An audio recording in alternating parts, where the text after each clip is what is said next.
तो नमस्कार दोस्तों, मैं आर्टिस्ट आनंद एक बार फिर से आप सभी लोगों का अपने इस YouTube चैनल में स्वागत करता हूं, जिसमें हम लोग चर्चा करते हैं इंडियन रेलवे एस्टेब्लिशमेंट रूल्स के बारे में। तो आज की इस वीडियो में हम लोग एक क्वेश्चन पेपर सॉल्व करने वाले हैं, जो कि APO रेगुलर के लिए लिखित परीक्षा का पेपर है, जो कि 3/12/2020 को आयोजित हुआ था। तो इसमें उस 100 नंबर का क्वेश्चन है, लेकिन उस समय जो पैटर्न था 50 क्वेश्चन ही ऑब्जेक्टिव आते थे, बाकी सब्जेक्टिव रहते थे। तो इसमें से 55 क्वेश्चन दिए हुए हैं, जिसमें से 50 क्वेश्चन का आंसर देना होगा। तो ये सारे ऑब्जेक्टिव क्वेश्चन है 50। तो हम लोग ऑब्जेक्टिव क्वेश्चन पे चर्चा कर लेते हैं, क्योंकि अब जो भी एग्ज़ाम हो रहे हैं उनमें सारे ऑब्जेक्टिव क्वेश्चन ही आ रहे हैं। तो चलिए इसमें देख लेते हैं। क्वेश्चन नंबर 1 से स्टार्ट करते हैं हम लोग। कोशिश करूँगा कि ये वीडियो जल्दी कम टाइम में कवर हो जाए। तो इसमें पहला क्वेश्चन आ जाता है दोस्तों कि ओपन लाइन के जो स्टाफ है वो entitle for how many days of restricted holiday. Restricted holidays RH जो होता है वो ऑफिस स्टाफ को मिलता है। ओपन लाइन स्टाफ को जो है रिस्ट्रिक्टेड हॉलीडे नहीं मिलता है। जो ऑफिस स्टाफ है उसको 8 CL मिलती है, 2 RH मिलते हैं, और ओपन लाइन वालों के लिए 10 CL मिलती है, RH नहीं मिलता है। नेक्स्ट नंबर देख लेंगे कि whenever the activities at the particular station unit are outsource the staff working against such post. मतलब ऐसा है कि कोई एक्टिविटी है जो किसी स्टेशन या यूनिट पे जो कि आउटसोर्स हो गई, मतलब उसको उस काम को किसी बाहरी व्यक्तियों के द्वारा कॉन्ट्रैक्ट पे किया जा रहा है। तो staff working against such post should be. तो जो पोस्ट जो वर्किंग कर रहे हैं जो स्टाफ है उस पोस्ट के अगेंस्ट उनका क्या होगा, तो वो डिक्लेयर कर दिए जाएंगे सरप्लस, एंड पोस्ट उसकी जो पोस्ट है उसको सरेंडर कर दिया जाएगा। और अगर वहाँ पर मेन ऑन रोल मतलब वर्किंग स्टाफ है तो उसको रीडिप्लॉय कर दिया जाएगा, मतलब दूसरी पोस्ट पे उसको डिप्लॉय कर दिया जाएगा। इस प्रकार से डिक्लेयर्ड सरप्लस उसको अतिरिक्त घोषित कर दिया जाएगा, और उसे जो है अधिशेष घोषित करके पदों को खत्म कर दिया जाएगा, मतलब सरेंडर कर दिया जाएगा। नंबर 3 देख लेते हैं। For offering appointment under compassionate ground the post of SSC the case shall be considered by the committee of level of headquarter. Headquarter level पे कौन सी कमेटी है, मतलब किस ग्रेड के ऑफिसर उस कमेटी में रहेंगे जो कंसिडर करेंगे SSC स्टाफ को कंपेशनेट ग्राउंड CG अपॉइंटमेंट के लिए। तो इसमें होगा दोस्तों SAG लेवल के ऑफिसर्स की कमेटी रहेगी जो उसको कंसिडर करेगी SSC लेवल पर, अगर SCG अपॉइंटमेंट लेना है तो हेडक्वार्टर लेवल पे। नेक्स्ट आ जाएगा कि what is the full form of IPAS। तो IPAS का फुल फॉर्म होता है integrated payroll and accounting system. आजकल जो भी पेमेंट वगैरह बन रही है सारा IPAS के थ्रू बन रही है, इसलिए पेरोल एंड अकाउंटिंग सिस्टम रहेगा। नेक्स्ट आ जाएगा उम्मीद इज इंटीग्रेटेड विथ। उम्मीद किससे इंटीग्रेटेड है, IPAS से भी है और अर्पण से भी है, दोनों के साथ में इंटीग्रेटेड है। नेक्स्ट आ जाएगा कि जो ई ऑफिस है, ई ऑफिस किसने बनाया है, तो ई ऑफिस बनाया है NIC। E office developed by NIC। Model time schedule for completing major penalty. Major penalty का जो है चार्टर दिया हुआ है। मेजर पेनल्टी के चार्टर में सभी जो भी एक्टिविटी उसको कितने दिनों में फिनिश करना होता है, तो इसके लिए 150 डेज का टाइम दिया हुआ मेजर पेनल्टी का फाइनलाइज करने के लिए। विच standard form is issued for deemed suspension. तो डीम्ड सस्पेंशन के लिए SF2 होता है, SF1 होता है सस्पेंशन के लिए, SF2 होता है डीम्ड सस्पेंशन के लिए, और SF4 होता है सस्पेंशन रिवोक करने के लिए। SF3 होता है कि जो एक सस्पेंडेड एम्प्लॉई है वो अपना नॉन एम्प्लॉयमेंट का सर्टिफिकेट देने के लिए, और SF5 तो सभी लोगों को पता ही है, मेजर पेनल्टीज है। नेक्स्ट आ जाएगा कि power of alteration of record date of birth group C employ. Group C का कोई एम्प्लॉय है जिसकी डेट ऑफ बर्थ में कुछ अल्टरेशन की ज़रूरत है, मतलब सुधार की जरूरत, परिवर्तन करने की ज़रूरत है, तो PCPO is entitled for that correction. Next आ जाएगा कि अवकाश नकदीकरण के न्यूनतम शेष अवकाश नकदीकरण के बाद कितने दिन रहना चाहिए। मतलब ये कहने का कि जो आपको छः बार साल पीरियड में, सर्विस पीरियड में 6 बार जो लीव इनकेसमेंट का टाइम मिलता है, चांस दिया जाता है हर 2 साल के बाद, तो उसमें जो है जब आप लीव इनकेस कराते हैं तो आपके पास कितनी लीव बैलेंस होना चाहिए APL। तो उसमें आ जाएगा 30 दिन की अगर लीव आपके पास बैलेंस है तो आप 10 दिन का उसमें लीव इनकेसमेंट ले सकते हो हर 2 साल के अंतर के बाद 6 बार ड्यूरिंग इंटायर सर्विस 6 टाइम्स। अब नेक्स्ट आ जाता है कि अनुसूचित जनजाति के लिए या अनुसूचित जाति के लिए पदोन्नति के लिए विफलता के बीच सर्वश्रेष्ठ के अंतर्गत कितने प्रतिशत न्यूनतम नंबर होना चाहिए। तो दोस्तों मैं बता दूं, यहाँ पे विफलता के बीच सर्वश्रेष्ठ का मतलब होता है कोई एग्ज़ाम हुआ और उसमें कुछ लोग होते हैं जो कि जो भी उसका पासिंग कट ऑफ है 60% है 50%, अगर उससे मार्क्स ज़्यादा लाते हैं तो वो तो they are declare qualified for the exam. But उसमें से कुछ हो जाते हैं कि जो लोग फेल हो जाते हैं, मतलब उनके मार्क्स जो है कट ऑफ मार्क्स से कम हो जाता है, क्वालिफाइंग मार्क्स से कम, तो उन उन लोगों में से जिनको एक best failure among the best चुना जाता है, उसके लिए कितने परसेंट कम से कम मार्क्स होना चाहिए, तो उसका आंसर रहेगा 20% जो है उसके लिए मार्क्स होना चाहिए कम से कम। अगर उससे कम होते हैं तो कोई भी बेस्ट अमंग फेलियर को नहीं चुना जाएगा। And what is the minimum qualifying service for required for superannuation pension. Superannuation का मतलब यहाँ पर हो जाता है जब आप 60 ईयर की, आप मतलब जो आपका सुपर एनुएशन की एज है 60 या 58 या 62 जो भी हो, अगर वो एज पे अगर आप रिटायर लेते हैं, मेंट होते हैं, तो उस समय जो पेंशन मिलती है उसको बोला जाता है सुपर एनुएशन पेंशन। तो सुपर एनुएशन पेंशन के लिए आपको कम से कम 10 साल की क्वालिफाइंग सर्विस होना चाहिए। अगर किसी कारण से किसी एम्प्लॉय की 48 की एज में लगी है, मतलब उसने 12 साल सर्विस कंप्लीट कर ली, तो वो इंटाइटल रहेगा सुपर एनुएशन पे।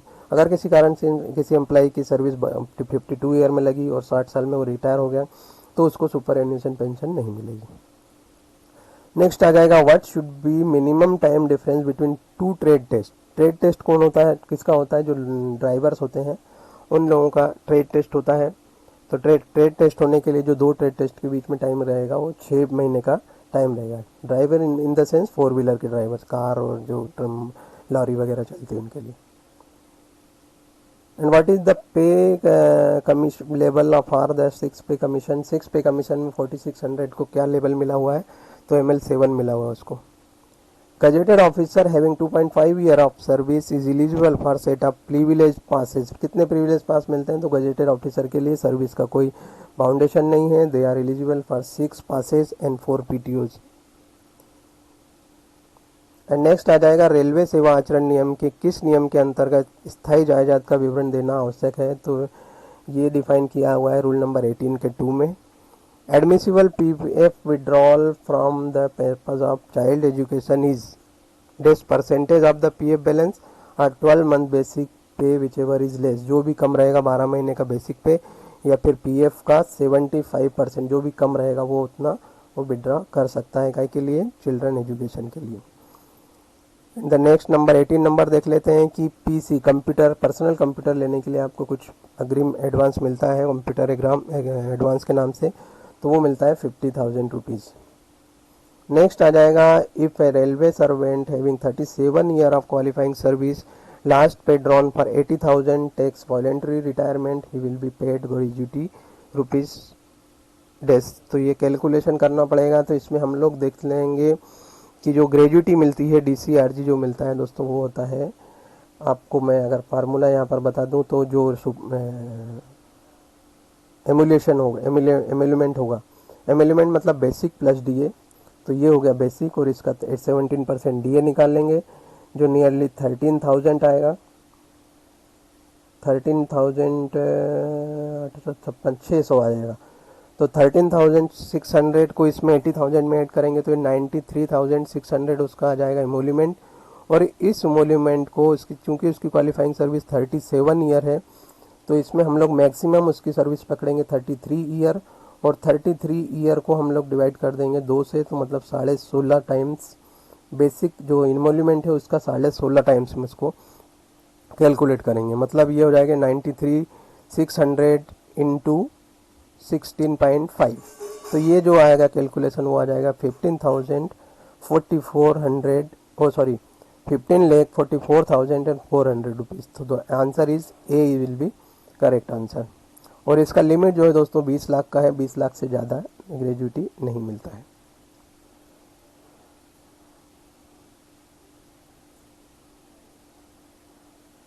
नेक्स्ट आ जाएगा कि the maximum amount of recovery toward RELHS। RELHS का जो कार्ड होता है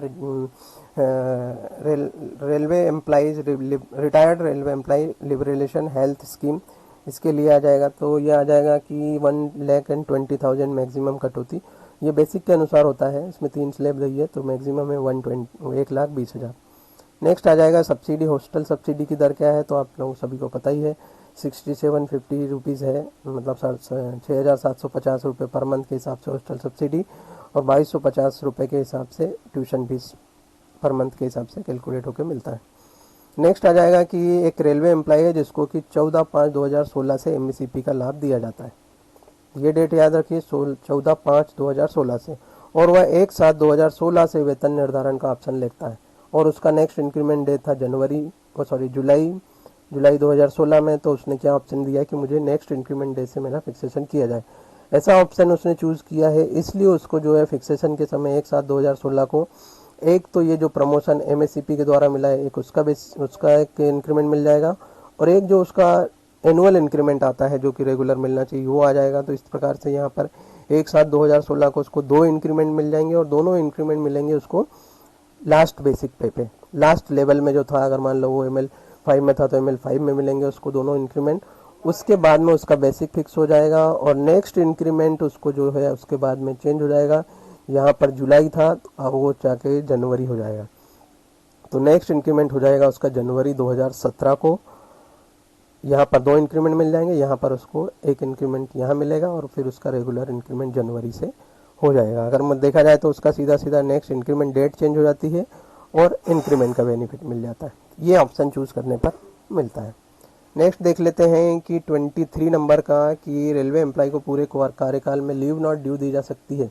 लीव नॉट ड्यू दी जाती है 360 डेज पूरे कार्यकाल में, लेकिन ये जब लीव अर्न कर लेता है तो उसमें डिडक्ट कर ली जाती है, इसको बोला जाता है लीव नॉट ड्यू। गैर चयन पदों के लिए पदोन्नति के लिए पदों के आकलन में अगले वर्ष कितने महीनों में होने वाली प्रत्याशित रिक्तियों को शामिल किया जाता है। मतलब जो नॉन सिलेक्टेड पोस्ट है उनमें अगर प्रमोशन देना है, मतलब इस पर सीनियरिटी देना रहेगा, तो उसमें जो है अगले कितने महीनों के मतलब प्रत्याशित जो है ये बोला जाएगा कि एंटिसिपेटेड वैकेंसी को कैलकुलेट किया जाएगा। कोई रिटायर होने वाला है, कोई कहीं ट्रांसफ़र जाने वाला है, इस टाइप के जो भी केसेज रहेंगे उसको कितने महीने के लिए अगला, तो अगले 12 महीने के लिए उसको एंटिसिपेटेड वैकेंसी को कैलकुलेट करने के बाद में जो है ये प्रोसेस किया जाता है, असेसमेंट मूल्यांकन किया जाता है। If employ refuses promotion he will be observe in promotion for a period of how many years. अगर कोई एम्प्लॉय है उसने प्रमोशन के लिए रिफ्यूजल दिया है कि मुझे प्रमोशन नहीं चाहिए, तो 1 साल तक उसको 1 साल के लिए प्रमोशन से दूर रखा जाएगा। मतलब उसका पीरियड 1 साल रहेगा वैलिड। उसके बाद अगर कोई लिस्ट निकलती है तो उसमें उसको प्रमोशन के लिए उसका नाम आएगा। अनुशासन और अपील नियम के अंतर्गत अपील की समय सीमा क्या है, तो ये 45 डेज़ का है। DNAR का क्वेश्चन, 45 डेज़ में आप अपील कर सकते हो। अगर आपके अगेंस्ट कोई मतलब पेनल्टी आई है तो आप उसके लिए कि भाई मुझे इतना ये पनिशमेंट कम किया जाए, मेरा ये जो भी आपके पास फैक्ट है आप उसके साथ में अपील कर सकते हैं 45 डेज़ में। हुई the secretary for Prem meeting in zonal railway. Zonal railway level पे जो प्रेम मीटिंग जो जोनल रेलवे पे होती है, participation of railway employee in management, इसका फुल फॉर्म होता है participation of railway employee in management. तो इसमें होता है DGM जनरल जो होते हैं वो होते हैं सेक्रेटरी, और PCPO जो रहेंगे वो रहेंगे उसके चेयरमैन। नेक्स्ट आ जाएगा 28 नंबर पे कि जब ड्राइवर को मतलब लोको पायलट को पावर कंट्रोलर क्रू कंट्रोलर में काम करवाया जाता है तो उसको कितना किलोमीटर का माइलेज दिया जाता है, तो ये 120 किलोमीटर पर डे के हिसाब से दिया जाता है। रेलवे कर्मचारी को मकान निर्माण के ब्याज दर में कितना प्रतिशत छूट दी जाती है जिन्होंने नसबंदी का ऑपरेशन कराया हो। तो नसबंदी का अगर ऑपरेशन कराया उसे कोई छूट नहीं दी जाती है इसमें। नेक्स्ट आ जाएगा कि प्राज्ञ परीक्षा का क्षेत्रीय स्तर क्या है। प्राज्ञ परीक्षा का क्षेत्रीय स्तर क्या है,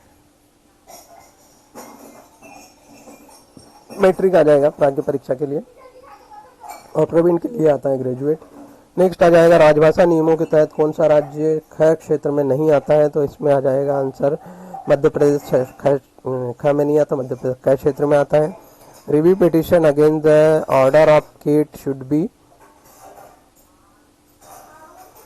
अब इसमें आ जाएगा review petition against the order of CAT should be filed with the period of 13। अगर कोई केट में आपका डिसीजन आया जो आपके निर्णय के विरुद्ध आया है तो आप रिव्यू पिटिशन डाल सकते हो 30 दिनों के अंदर। नेक्स्ट आ जाएगा कि डेज में बी रिकवर्ड या deducted from the subsistence allowance provided the suspended employ given return consent. अगर सस्पेंडेड एम्प्लॉय उसने रिटर्न कंसेंट दिया है, अपनी इच्छा देता है कि मेरा PF का एडवांस काटा जाए, तो उसको PF एडवांस काटा जा सकता है उसकी सैलरी में से, जो सब्सिस्टेंस अलाउंस मिलता है उसमें से। राजभाषा नियम के तहत हिंदी में प्राप्त पत्रों का उत्तर हिंदी में देना होता है। ये कौन से नियम लिखा में आया है, तो ये नियम नंबर 5 में आता है कि आपको उसका जो है जवाब पत्र का हिंदी में ही देना रहेगा। Under the which article of the constitution of India Hindi is the official language of the union. संघ की हिंदी जो ऑफिशियल लैंग्वेज है वो किस आर्टिकल के आधार पर चयन किया गया है? तो आर्टिकल 343 का 1 पे हिंदी को राजभाषा का दर्जा दिया गया है और देवनागरी लिपि को। नेक्स्ट आ जाएगा कि शारीरिक विकलांगता वाले व्यक्ति के लिए ग्रुप ग में सीधी भर्ती के लिए सामान्य कैटेगरी के लिए ऊपरी आयु सीमा में कितने वर्षों की छूट दी जा सकती है? तो यह आ जाएगा 10 ईयर की। जो भी डिसेबल्ड एम्प्लॉय कैंडिडेट है उसके लिए 10 ईयर का रिलैक्सेशन दिया जाता है। सुविधा पास में कितने अधिकतम आश्रित शामिल हो सकते हैं? तो सुविधा पास में जो है दो मतलब डिपेंडेंट शामिल हो सकते हैं। नेक्स्ट आ जाता है एल प्रकार का रोस्टर सीधी भर्ती के लिए लागू होता है। तो 13 अगर उसमें कैंडिडेट है तो एल टाइप का रोस्टर, रिजर्वेशन रोस्टर जो होता है एल टाइप का उसमें लागू होता है। सीनियर क्लर्क लेवल 5 पास करने के लिए सामान्य कैटेगरी के उम्मीदवार को कितने प्रतिशत अंक लेना अनिवार्य है? तो ये नॉन सेफ्टी कैटेगरी है, इसके लिए 50% मार्क्स जो है सामान्य क्लर्क का सामान्य ग्रेड के व्यक्ति को लगेगा। नेक्स्ट आ जाएगा कि अपार जो है, अपार के प्रतिकूल टिप्पणियों के खिलाफ अभ्यावेदन APR की प्राप्ति की तारीख से 10 दिनों के भीतर किया जा सकता है। मतलब अपार का मतलब हो गया है कि अगर आपने APR के आपका जो APR आया और उसमें आपके अगेंस्ट में कोई मतलब प्रतिकूल टिप्पणी आ गई कि जो आप ऐसा कि आपके हिसाब से अगर वो सही नहीं है तो आप उसके लिए रिव्यू पिटिशन डाल सकते हैं कि मुझे जो है अपार में ये चीज़ मैंने ये काम किया था और मेरे को जो आपने ग्रेड दिया वो मेरे कार्य के अनुसार नहीं है। तो आप 15 दिनों के भीतर आप फिर से अपील उसमें कर सकते हैं। तो ये 15 डेज़ का टाइम होता है। अगर इस बीच नहीं किया तो ये समझा जाएगा कि आपको जो ग्रेड दिया गया है वो उससे आप एग्री हैं, वेरी गुड, आउटस्टैंडिंग, जो भी दिया उससे। Who is the chairman of zonal headquarter level committee of SBF? SBF का जोनल लेवल पे जो भी कौन रहेंगे समिति के अध्यक्ष? तो PCPO रहेंगे उसके जोनल लेवल पे अध्यक्ष। नेक्स्ट आ जाएगा कि डिविजनल लेवल पर मंडल स्तर पर राजभाषा कार्यान्वयन समिति के अध्यक्ष कौन होते हैं? तो मंडल लेवल पर DRM सर जो रहेंगे उसके कार्य समिति के अध्यक्ष रहेंगे। नेक्स्ट आ जाएगा कि RTI में RTI 1/2005 के किस सेक्शन के तहत केंद्रीय सूचना अधिकारी सूचना देने से मना कर सकता है? अंडर विच एक section of RTI Act 2005 there shall be no obligation to give information by central public information officer. तो इसमें आ जाएगा सेक्शन 8 के अनुसार जो है वो मना कर सकता है, कोई ज़रूरी नहीं कि वो आपको सूचना दे। नेक्स्ट आ जाएगा लेकिन उसमें ये रहेगा कि वो जो सूचना है वो अगर किसी प्रकार से इंटरेस्ट ऑफ द नेशन को डिसाइड करती है तो उस कंडीशन में मना कर सकता है। नेक्स्ट आ जाएगा कि RTI एक्ट के अधिकारी लोक प्राधिकारी के कार्यकालन की किस गुणवत्ता को प्रोन्नत करता है? मतलब RTI एक्ट जो लाया है वो किस गुण को मतलब इफेक्टिव करने के लिए या उसमें सुधार लाने के लिए, तो जो आया ट्रांसपेरेंसी, उसकी पारदर्शिता लाने के लिए उसमें किया गया है। अनुकंपा के आधार पर ग्रुप डी में भर्ती के लिए ऊपरी आयु सीमा में छूट कौन कर सकता है? तो ग्रुप डी की बात है तो ग्रुप डी में DRM सर कर सकते हैं। अगर ग्रुप सी की आ जाएगी बात तो GM सर को रहेगा। नेक्स्ट आ जाएगा स्काउट एंड गाइड कोटा में भर्ती के लिए लेवल 2 में प्रति जोनल रेलवे का प्रतिवर्ष का कोटा कितना है? स्काउट एंड गाइड के मतलब लोगों को कोटा में भर्ती की जाती है तो जोनल लेवल पे जो रहेगी 2 रहेगी। नेक्स्ट आ जाएगा कि एक महिला रेल कर्मचारी को कितने दिनों के लिए स्पेशल आकस्मिक छुट्टी मिलती है जिसका पति नसबंदी ऑपरेशन करवाता? अगर किसी के हस्बैंड ने नसबंदी का ऑपरेशन करवाया है तो उसका जो अगर उसकी वाइफ रेलवे में रेल कर्मी है तो उसको 1 दिन के लिए स्पेशल CL मिलती है। नेक्स्ट आ जाएगा कि CP ग्राम के तहत शिकायत के निवारण के लिए कितने दिनों का समय निर्धारित किया गया है? CP ग्राम में जो है अगर आपने कोई कंप्लेंट डाली है तो उसका रिप्लाई आना चाहिए, मतलब उसका जवाब निवारण होना चाहिए 60 डेज़ के भीतर का टाइम दिया हुआ है, 2 महीने का। NPS के तहत नियोक्ता द्वारा मतलब होता है कि जो गवर्नमेंट का कंट्रीब्यूशन होता है वो होता है बेसिक प्लस DA का 14% और एम्प्लॉय का कटता है 10%। इस प्रकार टोटल बेसिक का 24% NPS में जमा होता है। अनुसूचित जाति और अनुसूचित जनजाति के अभ्यर्थियों को विशेष सेवा में भर्ती के लिए कितने वर्षों की उम्र सीमा में छूट दी जा सकती है? तो SC ST के लिए 5 वर्ष की छूट है। अब दिया हुआ है कि in a selection where SC ST vacancies are available, ऐसे कोई पैनल है जिसमें कि SC ST की वैकेंसीज है। The selection committee is constituted, selection committee जो बनती है उसमें कौन कौन से ऑफिसर रहेंगे? तो उसमें दोस्तों कम से कम एक SC या ST का जो है ऑफिसर उसमें होना जरूरी रहेगा। क्योंकि वैकेंसी अगेंस्ट द SC/ST के एम्प्लाई पोस्ट के लिए है। तो एक कम से कम SC और ST का एम्प्लाई ऑफिसर होना जरूरी है। नेक्स्ट देख लेते हैं 52 नंबर के लिए, who is the appointing authority for group D employee in level 1। Level 1 में ग्रुप डी की भर्ती अगर करना है 1800 की रेट पे के लिए, तो उसके लिए अपॉइंटिंग अथॉरिटी कौन रहेंगे? जूनियर स्केल के ऑफिसर रहेंगे, मतलब APO बोल सकते हैं। Option can be exercise with in for fixation of on promotion. जब आपको कोई रेगुलर प्रमोशन या MECP मिलती है तो आपको पे फिक्सेशन के लिए एक ऑप्शन फॉर्म भरना होता है, जिसमें आप ये शो करते हैं, ये अपना कंसेंट देते हैं कि वो जो नेक्स्ट मतलब जो फिक्सेशन किया जाए वो नेक्स्ट इंक्रीमेंट डेट से किया जाए या फिर from the date of promotion से किया जाए। अगर आप ऑप्शन देते हैं तो नेक्स्ट इंक्रीमेंट डेट से किया जाता है, अगर आप ऑप्शन नहीं देते हैं तो ये समझ लिया जाता है कि आपको जो है date of promotion, date of order या डेट ऑफ प्रमोशन से आपको फिक्सेशन चाहिए, तो उस कंडीशन में उसी डेट से कर दिया जाता है, अदरवाइज नेक्स्ट इंक्रीमेंट डेट से किया जाता है। तो उसके लिए जो पीरियड होता है वो 1 महीने का होता है, ऑर्डर निकलने के बाद 1 महीने के भीतर आपको ऑप्शन देना होता है। नेक्स्ट 54 देख लेते हैं कि अंडर, थोड़ा इसको हिंदी में पढ़ते हैं, ऊपर बराबर लिखा नहीं। विभिन्न प्रकार के अवकाश का संयोजन छुट्टी के नियमों के तहत किस प्रकार की छुट्टी को देश के अलावा किसी अन्य प्रकार के छुट्टी के संयोजन में या जारी रखने की अनुमति दी जा सकती है? तो इसमें कैजुअल लीव का ऑप्शन आए, कैजुअल लीव के for running staff for the purpose of retirement benefit. Running staff का कोई एम्प्लॉई अगर वो रिटायर होता है तो उस कंडीशन में उसका जो DCRG के लिए या कैलकुलेटिंग पेंशन के लिए जो बेसिक मतलब कंसिडर किया जाएगा, तो वो क्या कितना परसेंट किया जाएगा, तो उसका जो बेसिक है उसमें 55% एडिशनल जोड़ करके नया बेसिक बना के उसके हिसाब से उसका पेंशन कैलकुलेट किया जाएगा और DCRG या ग्रेजुटी जो मिलेगी वो कैलकुलेट किया जाएगा। तो अगर एग्जांपल ले लेते हैं, अगर किसी एम्प्लॉय का 1 लाख बेसिक है तो उसको रेलवे एम्प्लॉय का मतलब रनिंग एम्प्लॉय का, तो उसमें 55% उसमें जोड़ दिया जाएगा, मतलब 1,55,000 का उसका बेसिक मान लिया जाएगा। उसके हिसाब से उसका 50% जो बनेगा वो अमाउंट उसका पेंशन हो जाएगा और वही इमोल्यूमेंट को कैलकुलेट किया जाएगा DCRG के लिए।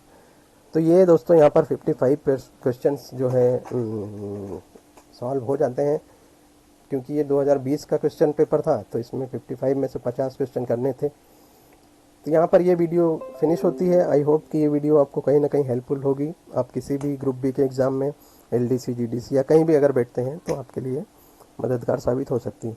तो मिलते हैं नेक्स्ट वीडियो में, ऐसा ही किसी पेपर को हम पेपर का रिव्यू करेंगे। तब तक के लिए इसी तरह पढ़ते रहिए, और वीडियो अगर अच्छा लगता है तो लाइक, शेयर एंड सब्सक्राइब ज़रूर करें, और अगर कोई कमी लगती है या कोई गलती होती है तो कमेंट जरूर करें। मिलते हैं नेक्स्ट वीडियो में, तब तक के लिए take care, good bye and God bless you all.